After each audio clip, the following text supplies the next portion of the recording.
Bolota envunyu kitegeeza ki? Ekyoto kino eky'envunyu kirooto ekimu ku bitatera nnyo okubeera common naye nga kirina amakulu mangi nnyo ddala mukwano gwange osanye kubanga ogategeera. Ekyoto kino eky'envunyu kugambye tekiri so common naye tekirina amakulu mangi nnyo ddala. First of all, ekyoto kino eky'envunyu kitambulirako ekibi ekitannaba kwenenyezebwa. Ng'oluusi Mukama Katonda akuwadde chances nyingi naye nga teweenenya. Oluusi nga nawe ensobi gy'okola ki? Ogimanyi naye nga teweenenya. Oli muntu atakyuka. Ojja kukola ebirooto bino eby'envunyu. Envunyu kisobola okutambulirako obusibe. Nga butuufu waliwo ekintu omulabe sitaani kyasiba. Mukama Katonda asobola okukulagiramu envunyu. Okay? Wala baloota nga olaba envunyu mu bitundu bye eby'ekyama. Kye batubogerako gitwongereyo mu maaso. Kisaba ndaba eno bagita Chosen Generation nga ze Brother Stephen Akwendo channel. Tuba tuddamu ebirooto n'okuyiga ku topics endala ezirimo ejjanga abaana ba Katonda. So tugenda kutunuulira ekyoto kino eky'envunyu. Musikirize mbasomere ekyawandiikibwa kimu. Babbe gamba. Kale balifuluma ne batunuulira emirambo gy'abasajja abansobyako kubanga envunyu yaabwe terifa. So n'omuliro gwabwe tegulizikirizibwa era baliba ekyenyinyalwa eri bonna abalina omubiri. Bawuliddeako? Babiri tugambye nti nno envunyu yaabo abaasobya ku Katonda terifa. Emirambo gyabo abantu baligitunuulira baliba ekyenyinyalwa. Envunyu kintu kyenyinyalwa. Tewali yagala kutunula ku nvunyu. Envunyu zijja ku kintu ekiba kyafa. Ekintu ekibi ekivunze nga kivudde ne mu kuvunda ne kivundira ddala. Envunyu wejjira. Ekintu kisobola okuba nga kyawo kifu naye ng'envunyu tennaba kujja. Naye ekintu bwe kifa ne kifiira ddala kitandika okusimeeringa, envunyu zijja. Ne zaabalinga mu kintu ekyo ekiraga nti state y'ekintu ekyo mu butuufu mbi nnyo ddala. Sobola ekyoto kino eky'envunyu Mukama Katonda baakulaga nti state y'ekintu ekyo kyolooteddemu envunyu mbi nnyo ddala. Bw'okuba weetaaga kusumula mukwano gwange oba olina okuba ng'oyita mu ki? Mu deliverance. Namba emu, osobola okuloota nga olaba envunyu zikuva katandike mu bitundu bye eby'ekyama kubanga kino ekisinga okubeera so common naddala eri abakyala. Ekyoto ekyo mukwano gwange kyolina okuba ng'okola okusookera ddala kubanga weekebera entambula yeyimiridde etya. Abamu ebitundu byammwe eby'ekyama mubikozesa bwenzi mu ki, olina okuba nga weekebera. Kubanga waliwo ekibi ky'otannaba kwenenyeza ku bitundu bye eby'ekyama, kiba kirungi mukwano gwange weenenye weetukuze mu maaso ga Katonda.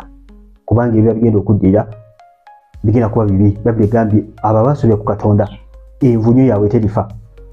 Ffenna tukimanyi nti envunyu bwe ziri ekintu ne kiggwaawo nazo zituuka ne ziba nga zigenda mu stage endala. Bwe ziba manyi envunyu sometimes zitransforminga ne zidda mu kintu ekirala. Ne zifuukamu wansowera, ne zifuukamu tuwojjolo, naye bituuka ne bifa. Envunyu Bayibuli gyogerako etagenda kufa waamu egenda okulumira mu Geyeena. Envunyu terifa, egenda kukulumira wa? Mu Geyeena. So envunyu ebiseera ebisinga si buli kaseera n'ebiseera ebisinga ekiikira ekibi. Kati kisinziira paati ki gy'olooseemu envunyu eno. Bw'olota ebitundu bye eby'ekyama bivaamu envunyu, sooka weekeberemu eri eyo. Namba 2, osobola okuba nga mukwano gwange oliko obusibe nga waliwo ebyakusiba mukwano gwange bivuza eri ekyo. Okay? Mubuliwo ng'olaba oli mulamu naye nga mu nsi ey'omwoyo mutuufu ebintu si birungi. Omuntu avaamu envunyu mu bitundu bye eby'ekyama osobola okubeera awo nga mukwano gwe tofumbirwa, oluusi buli omu akwendako bwenzi, oluusi nga tewali naakutwala kubanga zino zigenda okuleeta ekidibo ku bulamu bwo. Ezo tezibeera nvunyu gye gibeera myoyo mibi egiba gitambulira ku bulamu bwo. Olina okuba ng'okola kubanga onoonya Katonda, Mukama Katonda agenda kuba nga akubikula exactly ki ekyabaawo kikwetera okuba nga mukwano gwe ovaamu envunyu. Naye nga nti kubanga okyatambulira mu bwenzi, okyatambulira mu bikola ebikyafu bitali bwa Katonda, sooka weenenye ebyo weetukuze mu maaso ga Katonda. Namba 2, osobola okutangula envunyu ziva mu mikono gyo. Now, ebintu biri so funny. Engeri yonna gy'oba olooseemu ekirooto kino ebiseera ebisinga bibeera attack. Ebintu biri so complicated, n'olina okwegendereza mu kirooto attack eriruddawo exactly. Bw'ebanga eri ku envunyu ziva mu mikono gyo, tulina okuba ng'okola kuba ng'okebera engeri gy'opaleetingamu omwana wa Katonda. Waliwo bizinesi z'okola ezitali za Katonda. Waliwo ebintu by'okola nga bya muyizo maaso ga Katonda, mirimu gy'okola. Okay? Wani kiba kiraga nti emirimu gy'emikono gyo giba gigenda kufa. Ekyo kibeera kikolimo ekitambulira ku mirimu gy'emikono gyo. Sometimes ebintu nga bino sibitambuliramu eddogo naki, naye sooka weekebere gwe nga ggwe entambula eyimiridde etya ne Katonda. Kubanga entambula ennungi manya nti mukwano gwange gano amaanyi galina we gava walala okulaba nga zikiriza emirimu gy'emikono gyo. no kubanga obuuza Katonda Mukama Katonda ajja kubanga kubuulira ajja kwekirota akulage exactly kye kyabaawo yesaba mu tewagala kuba maaso ga Katonda nati mino mugenda kutegeera bintu bino bwolota ngulaba envunyu mu bigere byo nabagambye bigere bikiikira magenda mu kitabo kya Efeso okutandika mu nyobo Efeso sura ya 6 tayinga ku nyobo 10 okutuuka ku nyobo 18 babyogera ku wearing the full armor of God ku bigere Bible nga magato ambadde engatto mu bigere kikira magenda so mwebe envunyu mu bigere byo manye mukwano gwange magenda ko entambula yimiridde tene Mukama weekibire entambula yimiridde tali Katonda mubanga entambula yo sinungi ne Katonda ekisokera ddala kyolina okubanga okola kubanga wendinya atokyuke entambula erongoke mu maaso ga Katonda Mukama yagenda okulongoosa okuyita mu ekyo Yesu yakola ku musalaba okufa kwe omusayi gwe yayiwa genda okubanga okutukuza mu mwana wa Katonda bwanga mukwano gwange tolina kyolapako era buuza omwoyo mutukuvu kye kyatuka ku magenda go mutukuvu agenda kubanga kubikulya akulagiza ki ekyatuka ku magenda go then osobola okubanga osumulwa bwanga olimpya subscribe nga ku channel eno bagiyita Chosen Generation bwambi ku channel tuddamu ebirooto n'okuyiga ku topics endala ino channel buli mwana wa Katonda olina ogyetaaga kinjagala okugamba kubanga bingi bituyiga kuno ku eno channel subscribe nga kuona kadi selecting all banakikola ekyo ojja kubanga notification buli bwe ndaba nga ntaddeyo video muteeke ebirooto byammwe mu comment section ngenda kujamba ijjo ngenda kwanga mbiddamu ebiddamu ku live ebirooto byammwe nemugenda tuteeka ku video eno ngenda kwanga mbiddamu okay so bolota nga mikono gyo babulidde bolota nga bigere byo babulidde bolota kati abamu olota ate mu mutwe manyi ebirooto biri fane ekintu kyotasobola kulaba mu buliwo so okukira mu kirooto ngota mu butuufu olaba mutwe gumuvaamu envunyu nabagambye nti olina okusooka newekebera ng'omwana wa Katonda obuzibu buli luddawa olina ebirowoozo ebikyafu ennyo aba mutuufu tuli baana ba Katonda naye ebirowoozo ebituli mu butuufu bivundu nnyo obanga olina ebirowoozo ebivundu mu bulamu bwo ojja kulota ebirooto nga bino kyekyatuuka ku mind yo eri very very corrupt eri rotten aba mu butuufu endowooza zaffe mu butuufu zaavunda olowooza ebintu ebyobukabakaba ebintu ebikyafu ebibi ennyo ojja kulota ebirooto nga bino omutwe gwo gulimu envunyu ekyo kino nabagambye tekiri so common naye eri abo bakirota nsonyi okubanga mutegeera amakulu gaakyo kati buli lwolota ng'olaba mutuufu waliwo obuzibu ate mu kyeto nga kino ekyenvunyu n'otegeera nti mutuufu waliwo problem bw'omaba nga weenenyeza kiba kirungi nnyo naye ng'omukwano olina okuba ng'oyita mu deliverance olina okuba ng'oyita deliverance Mukama Katonda akusumululemu ekyo kyonna ekiba kikuleetera obuzibu obwo waliwo abalota nga asesema naye nga byasesema birimu envunyu ekyo ekyo mukwano kiba kirungi kiba kyakusumululwa Mukama Katonda balina byakusumuluddeko ekyo kyonna kyosesema nga ng'ovuddemu ekintu ekibi kiba kyoto kyakusumululwa ng'olaba ovuddemu envunyu mu kamwa ko ng'osesemye okay then waliwo abalota nga mu kamwa ke mutuufu mulimu envunyu sigamba nti asesemye naye ng'alaba mulimu envunyu sometimes olina okukebera engeri gy'okommunicatingamu engeri gy'ogeramu olina emboozi z'oyogeramu ezitali za Bwakatonda olina ebintu by'oyogera mu butuufu nga bikukyafuwaza Bayibuli egamba okufa n'obulamu biri kuki ku lulimi lwo okufa n'obulamu biri kuki ku lulimi lwo kitegeeza nti ku lulimi lwo kuliko amaanyi kati obeera ng'olulimi lwo olukozesa bubi ng'oyogera ebintu ebitajja oyogera ebintu eby'obukabakaba oyogera ebintu ebikyafu abamuwemula ojja kulota nga kutuufu akamwa ko kavunze bw'obanga oli mwana wa Katonda n'ota ekyoto ng'ekyo nga mu kamwa ko mulimu envunyu olina okuba nga weekebera mu area zonna kulaba nga mu butuufu ebigambo byo bigambo bizimba kubanga ebigambo byo bikaalinga amaanyi Mukama Katonda ayagala kweraga mu bulamu bwo ng'akozesa akamwa ko eri abantu abalala akamwa ko kagenda kubuulira enjiri akamwa ko kagenda kansolinga abantu abalala akamwa ko kagenda kakozesa mu Luka 10:19 Bayibuli egamba yambadde amaanyi n'obuyinza okunya ku misotaani gya bisosoka na buli maanyi ga mubi tewali kiri wakola obi n'akatono akamwa ko kugenda okukozesa okulwanyisa amaanyi g'ekizikiza okay so buli wota akamwa ko kalimu envunyu beera nga weekebera obanga tolina kyolaba buuza omwoyo mutukuvu ajja kuba nga akubikulira akulage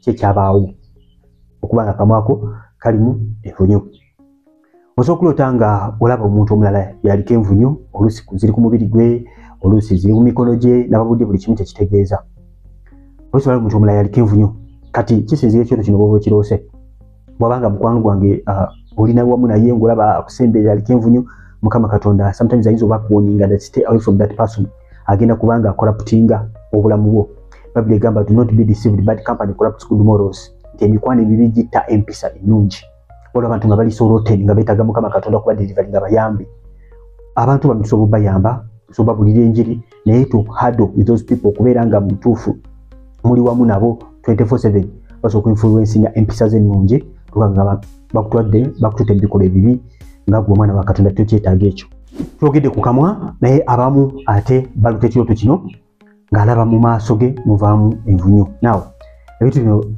ebirooto biri so fani, so kulota ekintu mu mutuufu ky'otazira kulaba mutuufu buli oti kiyinza n'okusoboka.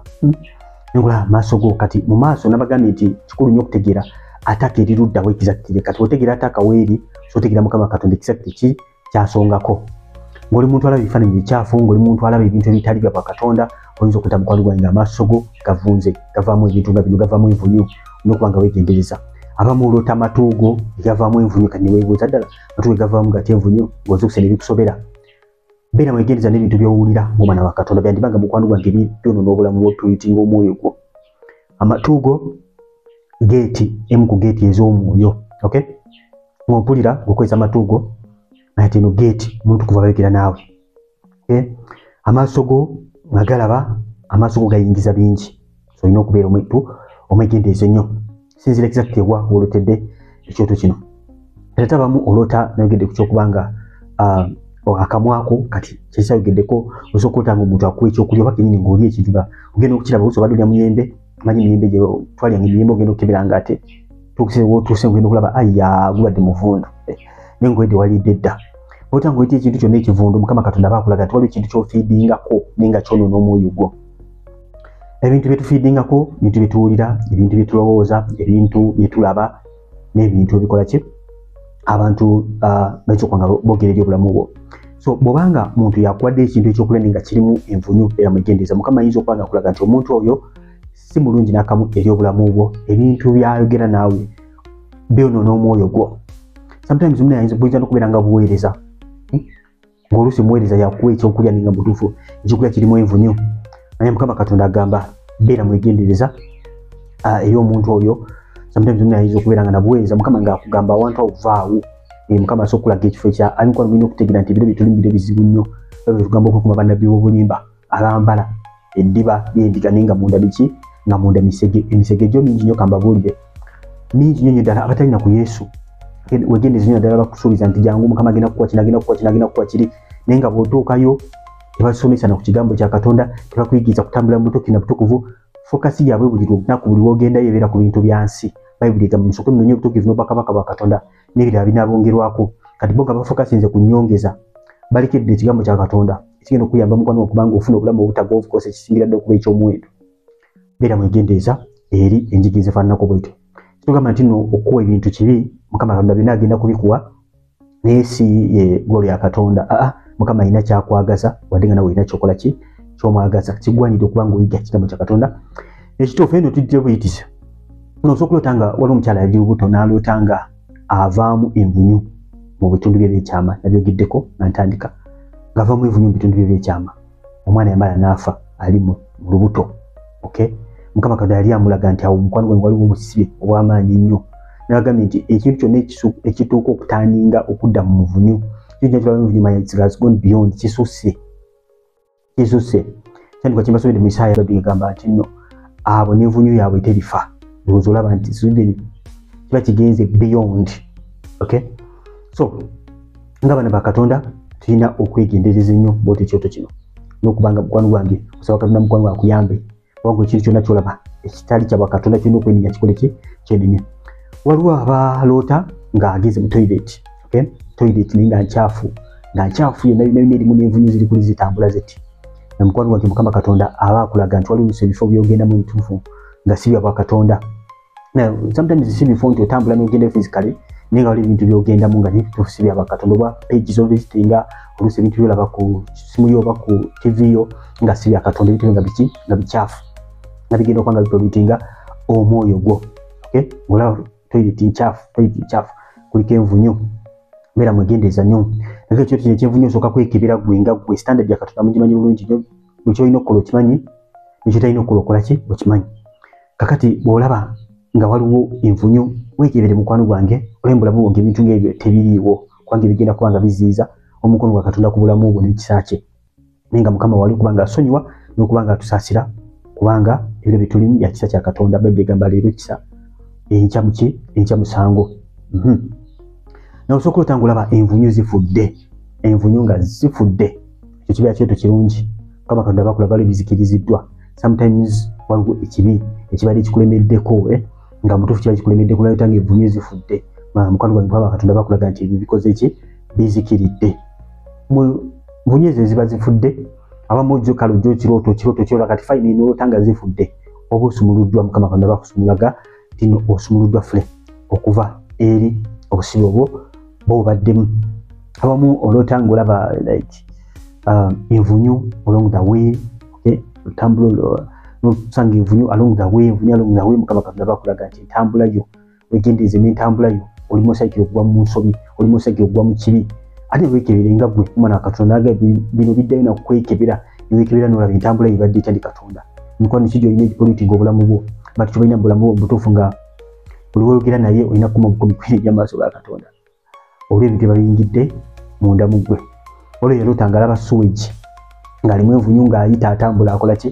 agenda Mukama Katonda bagamba weegendereze ebisinga mukaga weegendereze wandibanga waliwo ebyagala okujukupolutinga omwoyo gwo yesu obadde omulaba mulabi sigamba nti ali ku bulamu bwo naye nga just obulaba bulabi be very careful olaba loota nga olaba envunyu mu nnyumba yo in your house ani ekyo mukwano gwange manya nti mukwano gwange oli sobeerawo obutali butuukirivu mu nnyumba yo sometimes obeera ku mwami wo sobeera ku gwe sobeera ku baana bo ekibi nga kiyingidde mu nnyumba so nabagambye ekyoto nga kino olina okuddayo n'onoonya Mukama Katonda Mukama n'akulaga obanga tolina kyolaba otherwise ojja kuddawo otuule ojjagenda okwejjukiza nalootanga envunyu nga zingidde mu nnyumba ng'olina mujjawo naye nga Mukama Katonda akulagirawo in the first place naye n'otabaako kyokola ki n'otabaako kyokola envunyu zino kisinziira wa woozirabye sometimes oziraba mu sowaani z'omuwulira sometimes mu bikopo obadde onywa olina mulimu envunyu naye mukwano Mukama Katonda bakulaga waliwo attack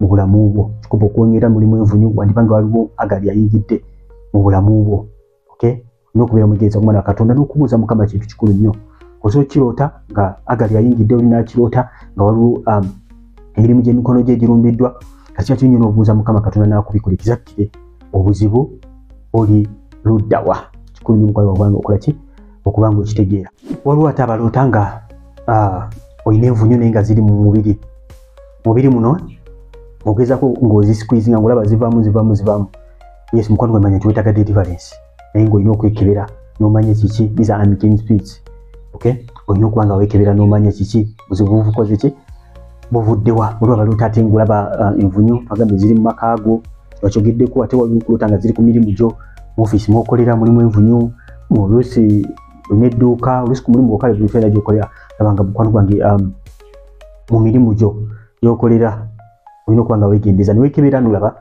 nga oluddiiruza okola ekitali bwa Katonda manya nti mukwano gwange wedivawala envunyu gy'olabye egenda divawalinga emirimu gyo egenda kugirya egenda kugimalawo so olina okuba nga okola kiweekebera oba nga tolina kyolaba sometimes olina okuba nga oddayo n'obuuza Katonda so omulabe ayinza okuba nga kulumba edda oba oli awo ng'avudde bweru ng'agenda kuba ng'azikiriza emirimu gy'emikono gyo so kati olota ng'olaba ozeera ogezaako okulaba ng'ozeera oluusi okuva mu nnyumba oluusi okuva ku mulimu gwo wonna w'ozeera manya nti mukwano gwange ogezaako okulaba nga ojjawo obutali butuukirivu mu nnyumba eyo mu mirimu egyo bw'obanga mutuufu obadde ng'oli mu kuba nga weegerera Katonda mutuufu olina kyolabawo n'olota ng'ozeezo zijjeewo kiba kiraga nti mukwano gwange ewantu wakiri yalingiddwa oluusi ng'olaba okyayera manya mukwano gwange waliwo kyolina okuba nga weegayirira maaso ga Katonda ekyo kino kyakwekebera nnyo ng'abaana ba Katonda kyakwekebera nnyo okay otherwise divawala ono ayinza okujja n'amalawo buli kamu konna yes ate tulabye ng'envunyu y'abo abasobeza ku Mukama terivunda otherwise ne mugenda ejja kukulirayo olwera okulaba vidiyo eddako kona bano waggulu waliwo ebirooto ebiraga okwenenya ebirooto ebiraga okwenenya ekambise sayidi eno kale kona bano waggulu ogenda kulaba akavidiyo akalala akalaga ebirooto ebiraga okwenenya onakakoonako ebyagendako direct otakakoonako tekagenda playinga so kona bano waggulu olaba ebirooto ebiraga okwenenya nokono mbere bulungi obanga olipya subscribinga sigale brother 7 kuwa Chosen Generation mbere bulungi mweraba